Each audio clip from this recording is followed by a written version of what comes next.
You're listening to Leading Up with Udemy. This podcast is your guide to developing your skills as an emerging or seasoned leader. I'm Alan Todd, your host and the Vice President of Leadership Development at Udemy. Together, we can work, lead, and live differently to create a better world. I was really excited to sit down with Hassan Osman this week on the podcast. Well, I love the way Hassan thinks about leading in a hybrid world. He teaches us that we have to be extra proactive and responsive in order to show up and be seen when you're not in the office every single day. I thought that was great. And as a remote or hybrid worker, you want to also think about balancing the two requirements. Just like a leader would think about that, you want to think about your organization's requirements and your personal requirements. You also want to think about and be cognizant of what does this role entail? What are the business needs? What are the customer business needs for that particular organization that you're working for? And then you also want to balance it with your own personal needs. You know, you've got family to take care of. You've got some sort of an arrangement where you need to be home on Fridays. Whatever that is, being cognizant of both and not just thinking maybe about your personal ones is going to go a long way. This week on Leading Up, I'm speaking with Hassan Osman about leading remote and hybrid teams, thriving as a hybrid team member, and learning how to become a better communicator. Hassan is currently the SVP of Professional Services at NWN Carousel, a leading cloud communications service provider. He has over 300,000 students taking his Udemy courses and holds degrees from the American University in Beirut, Harvard, and Carnegie Mellon.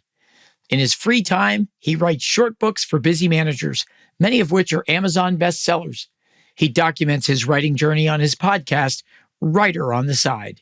Hassan, welcome to the podcast. Alan, thank you so much for having me on. I'm super excited about this. Great to have you today. So let's start with hybrid work and the future workplace. I can find a story most any day. The CEO wants everyone in the office. The employees all want to work from home. Let's just start there. Where's the big disconnect? Yeah, let me share a little secret with you, Alan. No one has figured this out yet. That's primarily the reason why you're seeing those stories pop up every once in a while. You know, on one end of the spectrum, you've got companies that want to focus on purely remote work. And then on the other end of the spectrum, it's we want to go back to the office. And then the majority are somewhere in the middle where they're trying to kind of understand, what do we do? How do we do this? 3 days on site, 2 days at home, or is it the reverse? So it really is, the jury's still out there and companies are still trying to figure out what works best for them. How do you define hybrid work? Yeah, I like to think about it visually, right? So if you think about where work gets done, right? The location of where work gets done, there's a spectrum of maybe this sort of line where it starts at the main office at the bottom, and then it goes a step above that where you have flexible locations or satellite offices. Flexible locations are more like co-working spaces. A step above that is working from home. And then a step above that finally is working from anywhere, where it could be on a sailboat in the middle of the ocean if you want to. So that's primarily how we think about hybrid work, where it cuts sort of across the middle there between working from anywhere and then working from the office. But there's another dimension to this, and that is when work gets done, meaning the dimension of time. And if you think about a separate line there, so like a little chart, where is like a vertical line and then when is a horizontal line. With when work gets done, you can think about, for example, set office hours, let's say 8 a.m. to 5 p.m. or 9 to 6. And then you've got flexible work hours. And then at the far end, you have anytime work hours, where it doesn't matter if it's at 2 a.m. as long as you get the work done, right? So you got this little chart where now you think about where and when work gets done, and you start thinking about how you plot your different team members or your organizational units in different areas there. And hybrid is somewhere in the middle there, in that kind of cloud area in the middle. But then you start thinking about different experiences and that it's not one size fits all for your organization.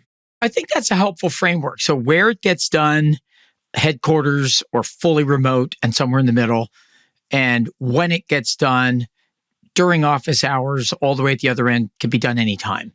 Is hybrid management going to look different by role in a company as opposed to one homogeneous sort of structure? Yeah, great question. I think there's no one size fits all, and that applies at both the individual level as well as the team level. So let me give you a couple of examples on that chart of where and when work gets done. Let's say you have a nuclear power plant engineer, right? That nuclear power plant engineer needs to work from the main office, from the power plant. Can't they take their work with them? And they have to work for the most part during set office hours. Let's say 7 a.m. to 3 p.m. That's their shift. And for that particular employee, you're now in that bottom left corner of that chart. But let's say you take someone who works in IT support. So that employee B who works in IT support needs to also work during set office hours, let's say 7 a.m. to 3 p.m., because they need to support their colleague in case their system is down or they need some sort of help with their IT systems. But then that employee can work from home because their work doesn't need to be on site. They can dial in remotely. They can do a lot of troubleshooting without being on the premises. Right. So that's a second example. A third, really quick, is let's say you have someone who works in graphic design or marketing. Their sort of work is more project-based and deadline-based.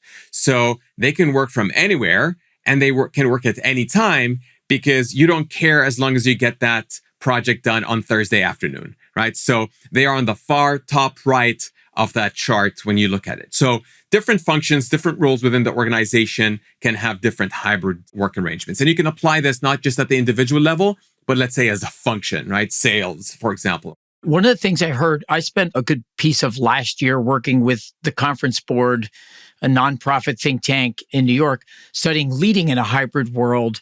And one of our findings is exactly what you said, which is nobody has this figured out. Is there a possibility that you create a two-tier system or that you create second-class citizens or that those that are more remote are more likely to get laid off and less likely to be promoted? There are things going on about that people are pretty worried about. So to clarify to the listeners, one of the top things that a hybrid work leader should think about is avoiding what's called the two-tier system. And the two-tier system is inadvertently causing a system of first-class versus second-class employees, where those employees who show up to the office are treated as first-class, and those who are working primarily remotely are treated as second-class, right? So you'll hear this theme of inclusion and fairness being two important things that every hybrid work leader should focus on. And you want to make sure that you treat all your employees in an equitable and fair way, because there's this potential bias that can happen where, it's not by design. There's no malicious intent. It's just the fact that you see people that are showing up to the office as a manager, you're going to treat them a little bit differently. And every employee's thoughts around that is, am I going to get promoted at the same rate? Am I going to get the same career opportunities as everyone else if I don't show up to the office? So it's super important that if you're going to implement a hybrid work management policy or, give your managers or second line leaders some sort of leeway with this, that you instill in them this idea that you have to be cognizant of not creating that separation by focusing on what's called a remote first culture. Let's suppose that you're a team leader for this thought experiment and your company's hybrid and your CEO said, we're going to be in 2 days a week, 2 or 3, doesn't matter. So the employees are like, hey, I'm more productive at home and I'm doing well. And your employees are objecting. What advice do you have for the manager, the team leader, to sort of sell this idea or make their team feel good about it? So I think the top tip here is to over-communicate on the why, meaning understanding and sharing with your employees that you want to balance the needs of the business with the needs of the employees, right? So yes, the needs of the employees are important, work-life balance, flexibility, and all of that. But then there's the need of the business where if your customers expect some sort of face-to-face time, let's say you work in sales, or, you have some sort of on-site requirement, access to a lab that you can't provide remotely, many, many different use cases there, then you also want to be fair by thinking about both those aspects. And my big advice to a lot of team leaders is that, look, this isn't a one-way door decision, to go back to like Jeff Bezos's way of thinking, right? One-way door decisions versus two-way door decisions. This is not one way. So if you try something out and it doesn't work, you can pivot and try something else to iterate on that, right? So it's sort of a learning process. If an employee thinks they can have the right case for it and they are more productive and there's no sort of impact of the business, then why not? Give that a month, few weeks, try it out. And if there's some issues with that arrangement, then you can go back and revisit what you need to do. No one's got it figured out. There's no one right way. If you wish to create these flexible workplaces, which are critical to attracting and retaining talent, don't create a two-class environment, where there's the in-person or the remotes that people feel differently. Clear about the why. I think that's really good advice. And then I really love your concept taking from Jeff Bezos of the two-way door, which of course we can course correct. So this isn't like an all or nothing is what you're saying. You can go out and do it and experiment and evolve it. Yeah, absolutely. And the key is that last statement you mentioned. When you're thinking about any sort of hybrid work policy, when you start out with the idea that you can course correct and you can iterate, that's going to help mitigate a lot of the stress and the angst that comes along with making big decisions related to the hybrid work arrangement that you have with your employees. Yeah. So how did you get into this model of work? You've been doing remote work and hybrid work longer than most. What was it that attracted you early on? Yeah, I mean, I've actually been working in a hybrid environment for a long time. It's just that we never called it hybrid, right? I used to work with Ernst & Young back then. Now it's called EY in management consulting. And a lot of times it's working with both clients as well as internal employees in that hybrid arrangement. Sometimes you're in the office, sometimes you're remote, sometimes you're flying out to clients and helping them out there. So it's always been hybrid. And I've sort of over the years built the skill set of here's what the pain points are, here's how to avoid them, here's how to lead in a remote environment, and really lived it for a while as a practitioner. So a lot of excitement there came from me actually living it for many, many years. Yeah. And has the world changed in your mind now in remote management and hybrid? In other words, did the pandemic are we better at it than the way you saw it 5 years ago, 10 years ago? Oh, 100%. 100%. I think, I'll give you a small anecdote. Like people didn't even know what WebEx or Zoom or Microsoft Teams were in the middle of the pandemic. For people that I would assume they would have known this like 10 years ago, but they never used collaboration technologies. So yeah, definitely changed. Yeah, for the better. All right. I want to switch gears. We talked about all of this hybrid from the perspective of the manager, the leader, the CEO of the team. And I'd like to hear your thoughts on now I'm an individual contributor. I'd love to become a manager. I'd love to step up to management. I want to do better. Give me some advice on how to be a good hybrid worker and also how to be a good remote worker. Yeah, that's a great question. So let me start with an umbrella answer for you. And as a remote or hybrid worker, you want to also think about balancing the two requirements. Just like a leader would think about that, you want to think about your organization's requirements and your personal requirements. You also want to think about and be cognizant of what does this role entail? What are the business needs? What are the customer business needs for that particular organization that you're working for? And then you also want to balance it with your own personal needs. You've got family to take care of. You've got some sort of an arrangement where you need to be home on Fridays, whatever that is. Being cognizant of both and not just thinking maybe about your personal ones is going to go a long way, right? Again, being open with your manager or leader about here's what would work for me. Is there any sort of flexibility that we can work through that could meet both those objectives is going to be great. And again, go a long way. The idea here, Alan, is to sort of respect the company's hybrid work policy, but also make sure that you set healthy boundaries for yourself, right? So self-care is super important because you can also tilt the other way where because you're working in a hybrid environment, you're now sort of always on and having some sort of a line where you say, I'm shutting down at 6 p.m. and really kind of going to focus on family and personal needs as opposed to just nonstop throughout the night, right? So things like that to kind of be aware of. So that's sort of the umbrella statement. But then if I were to summarize how to be more visible in just two simple words, those are proactive and responsive, meaning be proactive and be responsive. And really, if you think about it, it's not just in a hybrid work or a remote work environment. It just sort of amplifies the need for those when you're working in that sort of arrangement. Being proactive just means raising your hand, volunteering, asking about how you can be helpful to your team, asking about how you can be helpful to other cross-functional teams that are not directly maybe in your chain of management command.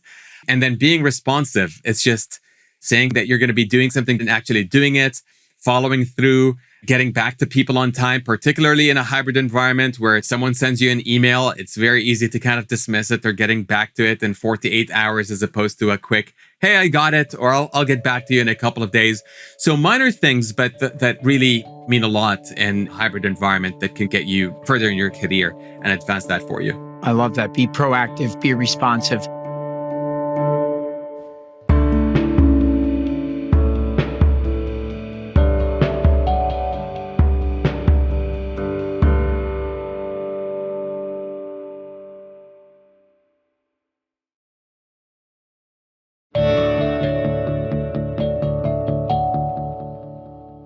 I want to go back to something you said about having boundaries and self-care and communicating those with your boss.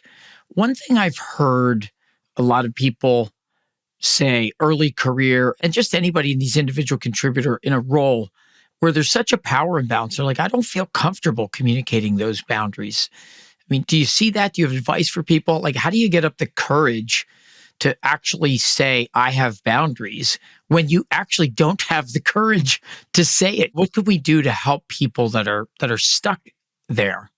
There's no one solution fits all with this either. And then I would stay away from flat out saying I have boundaries. You definitely want to think about a more diplomatic way of saying it and how you position it. But I would start with a prerequisite though, Alan, and that is making sure that you are adding value to your role, to your organization, because it's a give and take world with everything. You show that you can actually do the job and excel at it. Your management team is going to take that next step and push on helping you out to make sure that you are in a comfortable environment, right? So how do you position it? I would say definitely putting it forth as a question as opposed to a demand. So explaining the problem, saying, hey, here's the situation. I know we've got those calls at 4 p.m. on this day. I was wondering if there's any sort of flexibility where I drop at the bottom of the hour because I've got this personal thing I need to take care of. I'd hate to be a burden on the team, but if there's some sort of flexibility to move it up, I'd be happy to kind of reach out to other peers and ask them if they're okay with doing that so that you don't go through that burden, right? So things like that, where again, you position it and pose it as questions as opposed to demands or hard lines, is a good way to go. I think it's fascinating because you completely reframed the answer as ask a question. Don't dictate your boundaries. You also said it's deeply contextualized. I want to grab those points and switch gears to communication skills. At Udemy, we have 62 million learners on the platform, and they do searches. So you've got tech skills and soft skills. And on the soft skills, communications just dominates, right? How do I communicate in any kind of form? How do I speak? How do I write? How do I influence people? And you've mastered the art of quick communications with your short books for busy managers, Amazon bestsellers, your podcast. Like, this is your sweet spot. So I'm wondering if you could talk a little bit about how do we get better at this? And do people appreciate, in your mind, do they know they need to become better communicators, either written or spoken?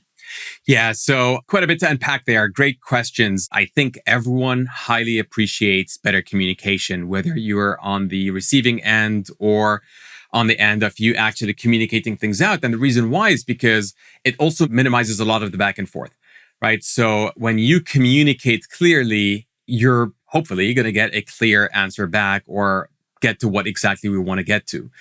And let me kind of share a couple of thoughts on that, especially working in a hybrid environment, remote environment. One is this idea called the propinquity effect. So the propinquity effect is this theory developed by psychologists at MIT that basically says that the more you interact with someone, the more you'll befriend them, the more you'll like them, and eventually lead to some sort of a trust component between you and them. So when you're working in a hybrid or remote environment, there's a high tendency to work in silos. You're kind of out there for 3 days. No one knows what you're doing. And then you hop in on one of those calls and give an update. Whereas if you over communicate with them, right, you touch base with them every once in a while, you start building that affinity, that mutual trust where you become more effective and more productive working with them as a team. So just keep that in mind as whether you're a individual contributor or even a leader, right, with your peers and your management team as well. And so the question becomes, how do you communicate in a hybrid or remote environment? And there's this concept called the pyramid of communication. So the pyramid of communication is a simple pyramid, really more like a triangle, that shows the different modes of communication as you go up that triangle. And so at the bottom is just email, which is highly asynchronous form of communication, very dry. You can't read tone usually. You can't pick up on any subtleties. Above that is instant messaging, where you have a little bit of more synchronous communication. Above that is audio-only communication, so picking up the phone and calling someone. A step above that is video conferencing, so you get to see someone while you're talking to them. And then finally, or I should say a step above that is telepresence. So this is like video conferencing on steroids, where you really see every single little detail. And then at the tip of the pyramid at the top is face-to-face communication. And the idea behind this is that the higher up you are on this pyramid, then the more intimate and cohesive the team's traits. So if you spend a lot of time emailing with someone, then taking it up a couple of notches, scheduling a video conversation with them is going to build that sort of, again, cohesive traits and trust with that team member a lot more. So things to keep in mind about how you communicate in general, between the propinquity effect and over communicating, and then where you fall on that pyramid of communication. Okay. I have a wife, kids. I have 3 daughters who are college graduates and work in the workplace. And I routinely inquire as to why everything is done via text messages. And I'm constantly invoking the pyramid. And what I've noticed, that my 3 daughters are early career people, recent college grads. And there's just, I don't want to generalize against the entire population there, but they feel so much more comfortable with asynchronous communications. How do you get people to move up that pyramid when they think it's just easier? And they actually argue, no, it's easier and faster. And I look at the data on like personality psychology and say, but we're becoming further and further apart as humans, and we don't have mirror neurons firing, and these emotional connections are weakening. So what do you see in that regard? Yeah, so this is a challenge across the board for sure. I should start by saying, in some certain contexts, having text or async communication has its advantages. So, speed to get to someone, if it's something really quick, or you need some sort of a record with an email to make sure that, multiple people are copied on it. So it's not like we want to completely dismiss text or email. It's just that in certain contexts, especially when there's a contentious conversation, especially when there's brainstorming involved, some sort of gray matter stimulating discussion, you do need to move up that pyramid, because you're just going to waste everyone's time and yours as well, right? It becomes very frustrating. It's lost in translation. You're not picking up on body language, facial expressions. You're not getting what the main intent behind what you're trying to say is, right? So a lot of times you feel like you're going to get, strangle someone through email, but then you get on a call. It's like, oh, that's what you meant. No worries. We got it. And so I think the education at the organization level needs to be focused on what type of communication is needed for what type of context or what type of action you're trying to take, right? So I would say that's one way to kind of educate the organization or your team in particular, to say, let's come up with a communication plan. If it's something urgent, text is fine. If it's something that requires more than a couple of sentences, write an email. If it's something where you think we need to have at least 3 back and forth emails on, let's pick up the phone and talk. If it's a group discussion, let's have a video conference, right? So things like that, I think, is going to help you and your team for sure. Yeah, I like what you're describing, sort of context dependent, like face-to-face, if it's very strategic or emotional and it requires that level of gravity. But if it's quick and simple, text or email could be just fine. Any other tips on communicating either via email or just some tips for our listeners where you see people making egregious mistakes? You're like, here, let me give you some simple ones. Here's some don't do's and here's some do's.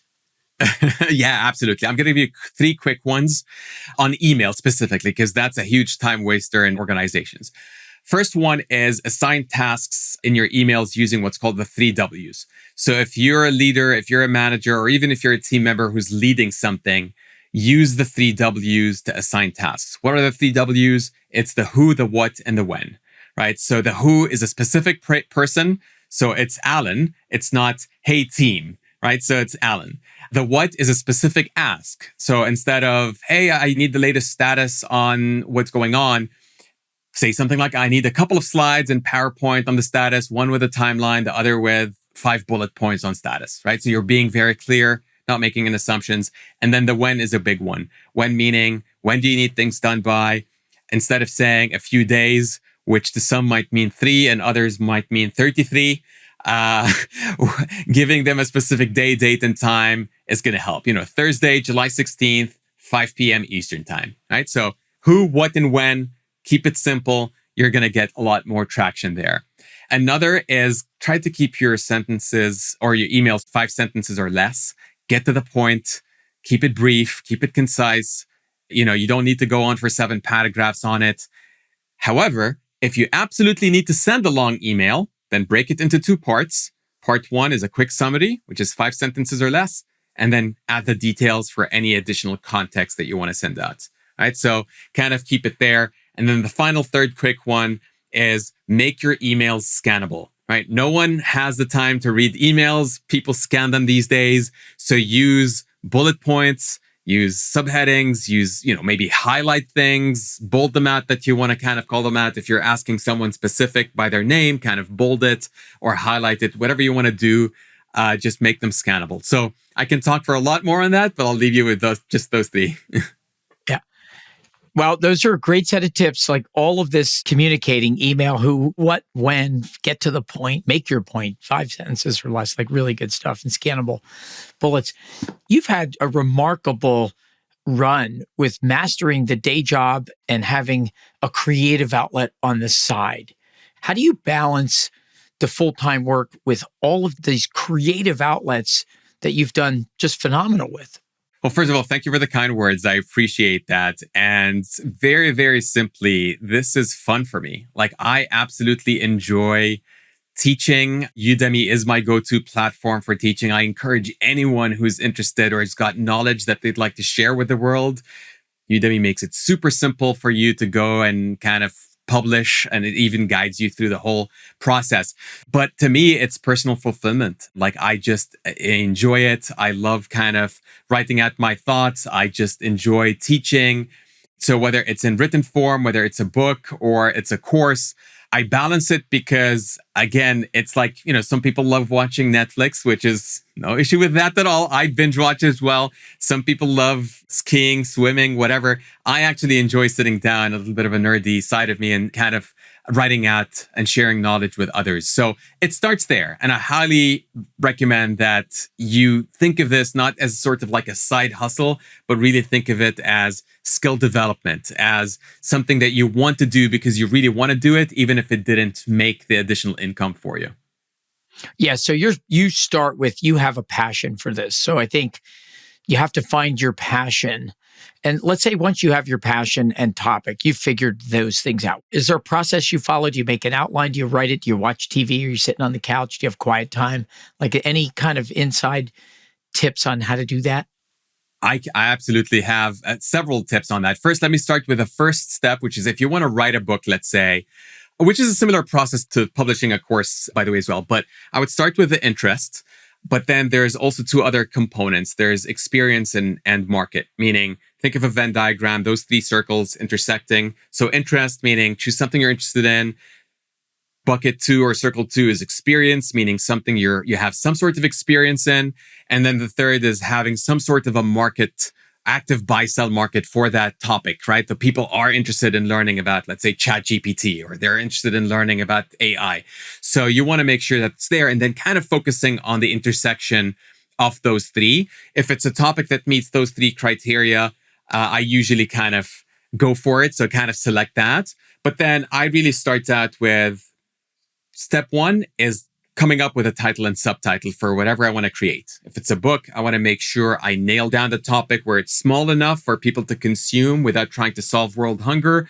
And then it takes less time for me to kind of create, as opposed to 4 years spending writing a book. It usually takes me 3 to 6 months. And then literally, as you mentioned, Alan, it's kind of starting with an outline.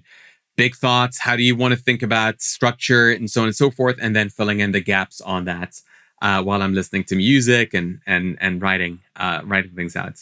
What kind of music are you listening to when you're writing? I basically have Spotify, and I'm on either the latest hits or pure classical music, so Mozart. So it really depends on what I'm doing. I'm so glad you asked this question. I haven't been asked this before. If I'm writing, it's Mozart or some classical music. If I'm brainstorming or researching, I just listen to the latest hits. I consume everything. And the reason why is because when I'm writing, if I hear lyrics in my mind, it screws up my flow with what I'm trying to write. Whereas if it's pure music and it's sort of classical music, I can focus a lot more. Oh, that's beautiful. So is this in the morning, nighttime, evenings, weekends? What's the time? How do you block the time? Or do you? Yeah. So my advice to everyone out there is if you want to write a book on the side, and I have, by the way, you mentioned my website, Writer on the Side. I have a book called Write Your Book on the Side that answers all those questions. And it's 100% free, by the way. So you can grab it on Amazon or on the site. So just really quick, 5 days a week, 30 minutes a day, without exception. So take the weekends off just to kind of think about your book, whether it's writing or researching or coming up with ideas about your book cover, whatever it is, just keep that momentum going. That's how I started out. Now it's a little bit different after 18 books. Like I honestly do it when I'm inspired. Like I can go 5 days, just nonstop, and then get a book out there. And then other times it's like, I don't want to deal with writing. Like it'll take me 2 weeks to get back into it. So it's very spotty now, but it used to be regimented.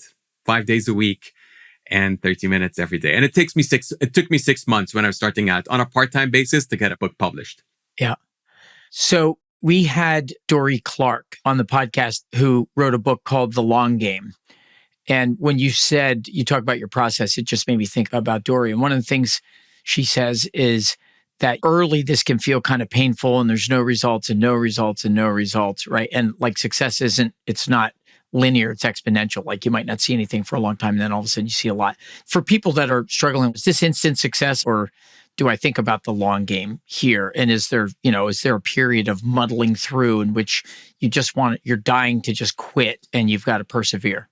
Yeah, wonderful question. And I'm a big fan of Dory Clark too. Fully subscribe to that. I think a book or a course is a business card on steroids, right? That's how I think about it. So definitely the long game on the personal branding, that you don't want to think just about what the return is on this particular book or this particular course. You really want to think about how is this going to build up over time. And I'll give you an anecdote. I started with Udemy in 2013. It was okay getting some students here or there. It was a trickle. But because I was publishing courses about virtual teams and online work and communication, when 2020 hit and COVID, basically affected us all, my sort of subscriptions or my course attendance skyrocketed. Like it was just like a crazy shoot, like with both the book and the courses about that. So if you think about it, 2013 to 2020 is 7 years, right? Now, of course, I updated the courses and all of that throughout, but still the initial seed was there. And, stars aligned and that kind of really helped there.